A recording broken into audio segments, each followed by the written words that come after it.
Bismillahirrahmanirrahim. Assalamualaikum warahmatullahi wabarakatuh. Alhamdulillahirabbil alamin. Assalatu wassalamu ala asrofil anbiya'i wal mursalin Sayyidina Muhammadin wa ala alihi wa sahbihi ajmain, amma ba'd. Perkenalkan, nama saya Nurul Ajirah dengan NIM 2202060002 dari kelas MPI 1A. Di sini saya akan membahas artikel pertama, membahas tentang konsepsi manajemen kelas, masalah dan pemecahannya. Artikel kedua membahas tentang konsep manajemen kelas dan implikasinya dalam pembelajaran. Untuk artikel yang ketiga itu manajemen perilaku kelas. Baiklah, di sini saya akan membuat video menjelaskan tentang konsepsi manajemen kelas, masalah dan pemecahannya. Untuk konsep manajemen kelas, ada beberapa definisi manajemen kelas yang bertolak dari sudut pandang tertentu. Ini menurut dari Chopper tahun 1982. Yang pertama, menjelaskan tentang manajemen kelas dipandang sebagai proses untuk mengontrol tingkah laku siswa agar tidak melanggar tata tertib belajar di kelas. Tugas guru di bidang manajemen kelas ini adalah menciptakan dan memelihara ketertiban kelas. Sehubungan dengan pandangan tersebut, manajemen kelas adalah seperangkat kegiatan guru untuk menciptakan dan mempertahankan ketertiban tingkah laku siswa di kelas. Yang kedua, manajemen kelas didasarkan atas pandangan yang bersifat permisif. Tugas guru di bidang manajemen kelas ini adalah memaksimalkan perwujudan kebebasan siswa dalam belajar, memberikan ketentuan yang mengikat siswa dalam belajarnya, berarti menghalangi kebebasan siswa, yang berarti juga menghambat perkembangan mereka. Setiap siswa memiliki cara-cara yang terbaik bagi dirinya untuk melakukan aktivitas belajar, sehingga guru tidak berwenang mendiktekan cara-cara belajar yang dikehendakinya untuk dilakukan siswa. Sehubungan dengan itu, manajemen kelas ada seperangkat kegiatan guru untuk memaksimalkan belajar siswa. Untuk yang ketiga, manajemen kelas didasarkan atas prinsip-prinsip pengubahan tingkah laku. Tugas guru di bidang manajemen kelas ini adalah mengembangkan tingkah laku siswa di kelas sesuai dengan tingkah laku yang relevan untuk kelancaran belajar atau tingkah laku yang diinginkan guru. Di samping itu, ada menyediakan pola perilaku anak di kelas yang tidak diinginkan atau tingkah laku yang tidak relevan dengan tingkah laku yang diinginkan. Keempat, manajemen kelas dipandang sebagai proses penciptaan iklim sosio-emosional yang positif.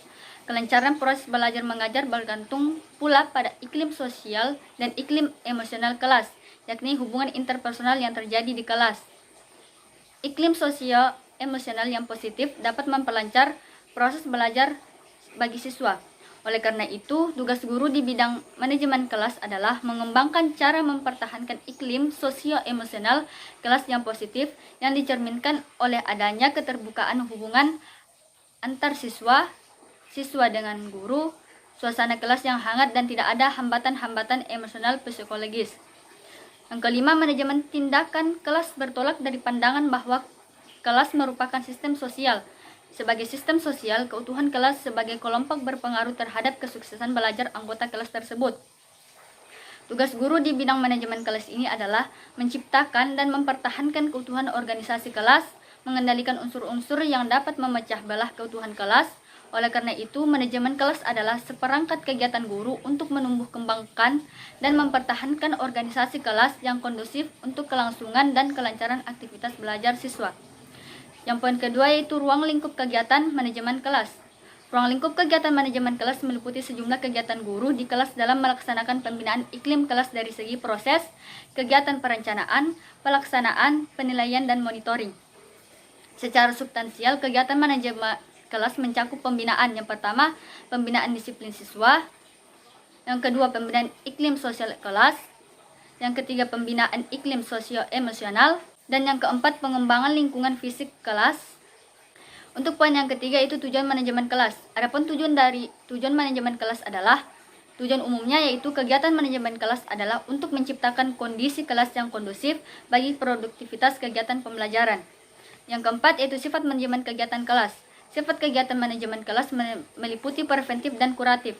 Untuk manajemen kelas yang bersifat preventif adalah seperangkat kegiatan guru yang diarahkan untuk mencegahnya terjadinya gangguan terhadap efektivitas dan produktivitas iklim belajar anak yang aktualisasinya berupa kegiatan guru yang berkaitan dengan pengembangan dan pemertahanan ketertiban kelas, kondisi sosial kelas, kondisi sosio-emosional kelas, kebebasan anak untuk berekspresi, dan keutuhan organisasi kelas. Sebaliknya, manajemen kelas yang bersifat kuratif diterapkan bila kondisi kelas mengalami gangguan.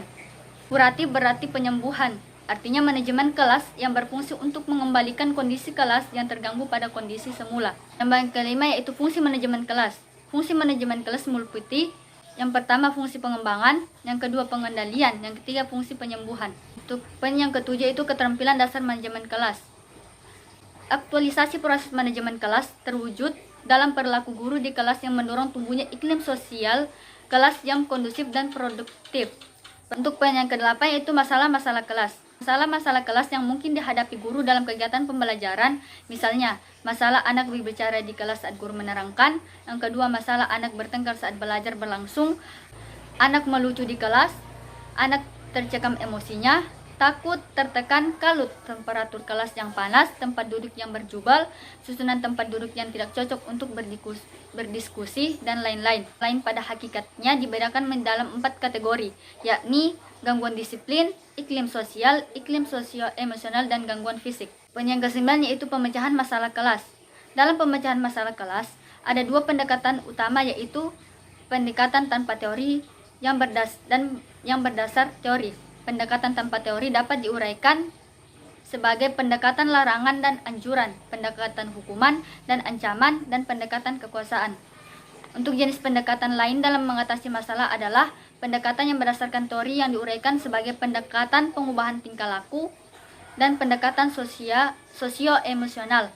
Adapun teknik identifikasi masalah kelas, menurut Mercer menyebutkan 5 kategori teknik untuk menyebutkan gangguan-gangguan iklim pembelajaran. Yang pertama, observasi langsung, yang kedua, instrumen komersial, yang ketiga, teknik Q-sort, keempat, sosiometri, dan yang kelima, teknik laporan diisi sendiri. Untuk artikel yang kedua membahas tentang konsep manajemen kelas dan implikasinya dalam pembelajaran. Keterampilan mengelola kelas merupakan salah satu keterampilan dasar mengajar yang bertujuan untuk mewujudkan dan mempertahankan suasana pembelajaran yang optimal. Artinya kemampuan ini erat hubungannya dengan kemampuan profesional guru untuk menciptakan kondisi yang menguntungkan, menyenangkan peserta didik, dan menciptakan disiplin belajar secara sehat. Berbicara tentang faktor profesional, guru akan memiliki porsi terbesar dalam pemberian kontribusinya terhadap mutu pendidikan. Dengan demikian, merupakan suatu hal yang mutlak bagi setiap guru untuk memiliki kemampuan-kemampuan yang dituntut oleh profesinya tersebut. Pendidikan guru di Indonesia menggunakan pendekatan PGBK, atau pendidikan guru berdasarkan kompetensi. Melalui lembaga ini diharapkan para lulusannya memiliki kompetensi yang meliputi pengetahuan, keterampilan, sikap, dan nilai. Departemen Pendidikan dan Kebudayaan merumuskan 10 kemampuan yang harus dimiliki oleh seorang guru. Yang pertama yaitu menguasai bahan ajaran, yang kedua mampu mengolah proses belajar mengajar, yang ketiga mampu mengolah kelas, dan yang keempat menggunakan media atau sumber belajar, yang kelima menggunakan landasan pendidikan, yang keenam mampu mengelola interaksi belajar mengajar, yang ketujuh mampu menilai prestasi siswa dalam proses belajar mengajar, yang kedelapan mempunyai melaksanakan program bimbingan dan penyuluhan, yang kesembilan mengenal dan melaksanakan administrasi pengajaran, dan yang kesepuluh memahami administrasi pengajaran. Melalui uraian di atas, diketahui bahwa pengelolaan kelas merupakan bagian integral dari kemampuan-kemampuan profesional yang harus dimiliki oleh seorang guru. Dengan demikian, tidak ada alasan bagi seorang guru maupun calon guru untuk mengabaikan kemampuan ini. Tujuan dari PGBK seperti yang dinyatakan oleh Nata Wijaya tahun 1991 mensyaratkan keterpaduan yang sistematik dalam pencapaian tujuan. Untuk poin pertama, manajemen kelas dalam pembelajaran. Adapun pengertiannya, proses pembelajaran adalah suatu usaha untuk membuat siswa belajar sehingga situasi tersebut merupakan peristiwa belajar atau event of learning, yaitu usaha untuk terjadinya perubahan tingkah laku dari siswa. Dalam kegiatan pembelajaran terdapat aktivitas mengajar guru dan aktivitas belajar peserta didik. Antara aktivitas mengajar guru dan aktivitas belajar peserta didik, inilah yang sering disebut interaksi pembelajaran. Adapun pengertian pembelajaran itu sendiri adalah kombinasi yang tersusun meliputi unsur-unsur manusiawi, material, fasilitas, perlengkapan, dan prosedur yang saling mempengaruhi untuk mencapai tujuan pembelajaran. Dari beberapa pendapat di atas dapat disimpulkan bahwa pembelajaran merupakan aktivitas integrasi edukatif antara guru dengan peserta didik dengan didasari oleh adanya tujuan, baik berupa pengetahuan, sikap maupun keterampilan. Selanjutnya berbicara tentang pembelajaran tidak akan sempurna jika tidak membicarakan juga tentang mengajar itu sendiri. Definisi mengajar banyak dikemukakan para ahli dengan pengertian yang berbeda-beda. Perbedaan tersebut disebabkan oleh perbedaan titik pandang terhadap makna dan hakikat mengajar itu sendiri. Ada yang menekankan dari segi peserta didik dan ada juga yang menekankan dari segi pendidik. Cara pandang seperti ini sekarang mulai ditinggalkan seiring dengan munculnya kesadaran yang makin kuat di dunia pendidikan bahwa proses belajar mengajar akan lebih efektif apabila peserta didik secara aktif berpartisipasi dalam proses tersebut. Peserta didik akan mengalami, menghayati, dan menarik pelajaran dari pengalaman yang akhirnya hasil belajar akan merupakan bagian dari diri, perasaan, pemikiran, dan pengalamannya. Adapun yang poin kedua itu manajemen kelas.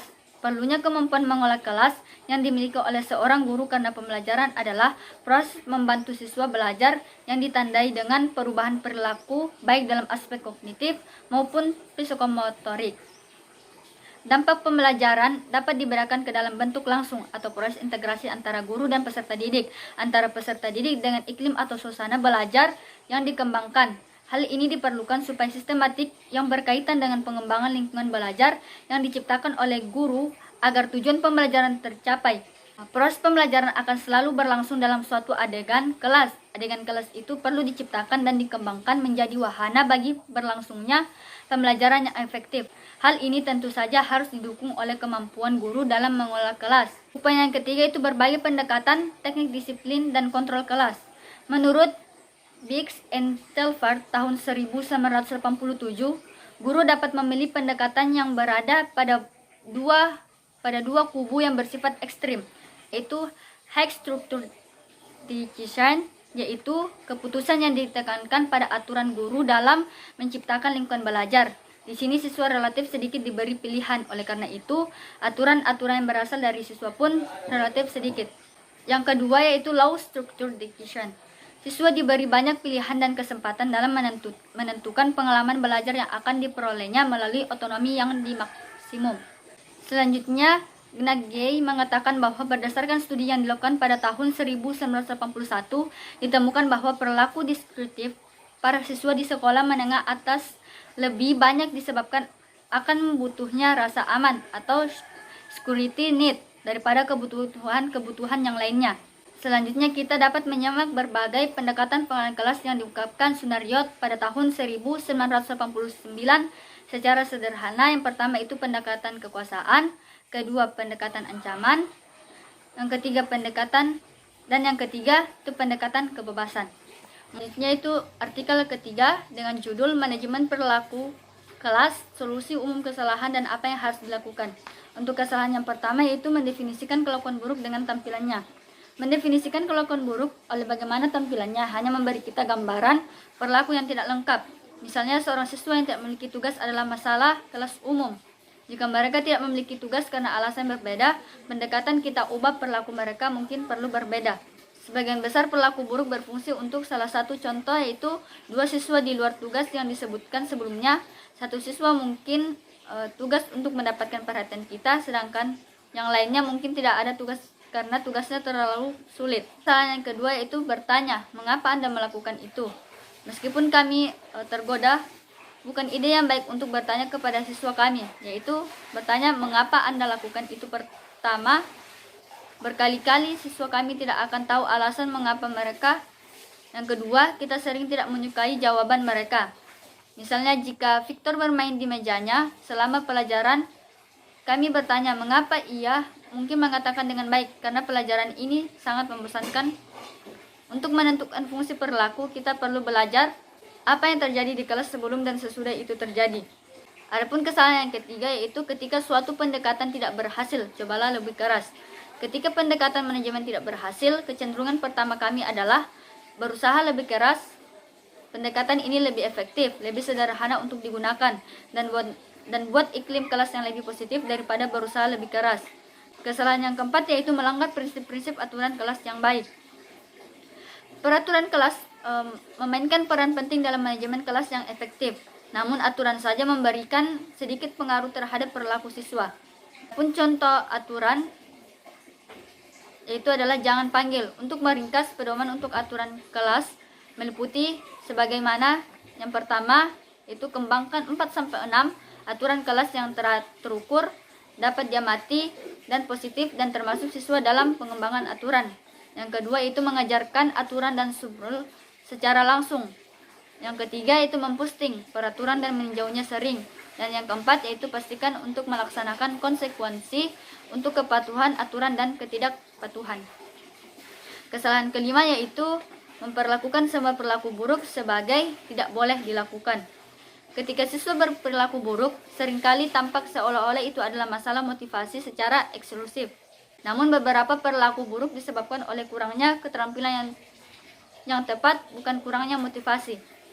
Kami menyebut perilaku ini dengan tidak boleh dilakukan. Pendekatan pencegahan ini disebut sebagai koreksi. Sebaliknya, ketika siswa secara kronis berperilaku buruk, kita lebih cenderung tetap reaktif, hanya memberikan prosedur koreksi, atau cukup beritahu mereka bahwa mereka berperilaku buruk. Adapun langkah-langkah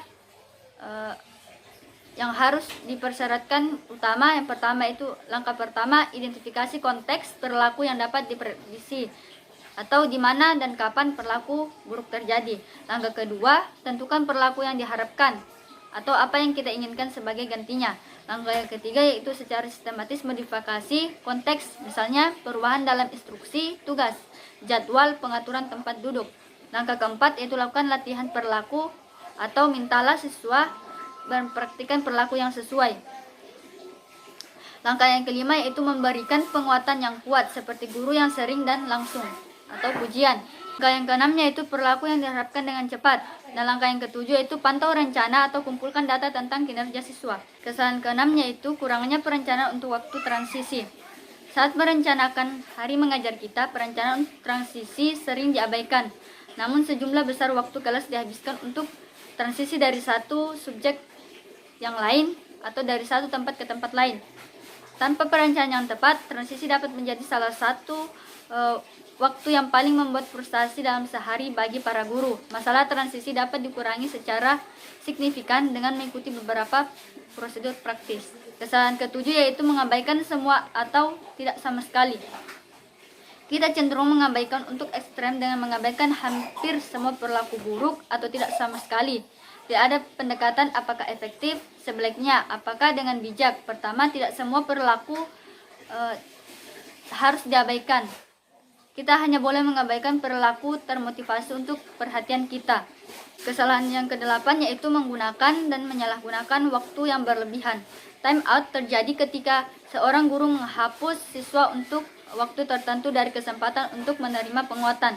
Time out hanya akan efektif jika pelajaran seni bahasa lebih merangsang daripada apa yang terjadi di aula, yang sering tidak terjadi. Metode yang lebih baik adalah membuat pelajaran bahasa seni yang sangat merangsang dengan menggunakan pembelajaran kooperatif, kegiatan langsung, dan sering merespon siswa.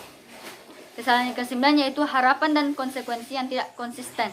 Harapan yang tidak konsisten menyebabkan kebingungan dan frustasi siswa. Konsekuensi yang tidak konsisten mempertahankan perilaku salah satu dan bahkan dapat menyebabkan perilaku lebih sering terjadi. Di sisi lain, konsekuensi negatif itu prosedur hukuman paling efektif ketika diterapkan terus-menerus. Kesalahan ke-10 yaitu melihat diri kita sebagai salah satu manajer kelas. Mengelola perilaku kelas mungkin lebih menantang saat ini daripada sebelumnya. Banyak guru menghadapi ukuran kelas yang lebih besar, lebih banyak siswa yang datang dari stres, rumah kacau, dan peningkatan keragaman dalam kemampuan dan budaya siswa. Namun banyak dari kita bertekad untuk mengelola kelas perilaku sendiri. Kesalahan ke-11 yaitu kehilangan hubungan antara instruksi dan perilaku. Kadang-kadang ada hubungan langsung antara pelajaran kami dan perilaku buruk siswa. Mungkin pelajaran kita terlalu mudah atau sulit, tidak efektif atau tidak merangsang, yang mana dapat menyebabkan perilaku buruk siswa. Sebaliknya, gunakan instruksi akademik sebagai alat manajemen perilaku. Garis pertahanan pertama dalam mengelola perilaku siswa adalah instruksi yang efektif. Kesalahan yang ke-12 yaitu mengambil perilaku siswa terlalu pribadi. Ketika kita mengambil perilaku siswa secara pribadi, kita cenderung kehilangan objektivitas kita, mencari perbaikan manajemen cepat yang jarang berhasil, dan menjadi kesal secara emosional. Ambil kelakuan buruk siswa secara profesional, bukan secara pribadi. Ketika kita mengambil perilaku buruk secara profesional, kita memandang manajemen perilaku sebagai tanggung jawab kita. Mungkin itu saja yang dapat saya sampaikan untuk artikel yang ketiga. Adapun kesimpulan dari artikel yang ketiga yaitu secara singkat meninjau kesalahan manajemen perilaku umum yang kita lakukan sebagai guru dan memberikan banyak strategi apa yang harus dilakukan. Kami percaya saran ini akan berguna dalam konteks pengembangan dan menerapkan rencana manajemen perilaku yang komprehensif. Mungkin itu saja yang dapat saya sampaikan, kurang dan lebihnya mohon dimaafkan. Wabillahi taufiq wal hidayah. Wassalamualaikum warahmatullahi wabarakatuh.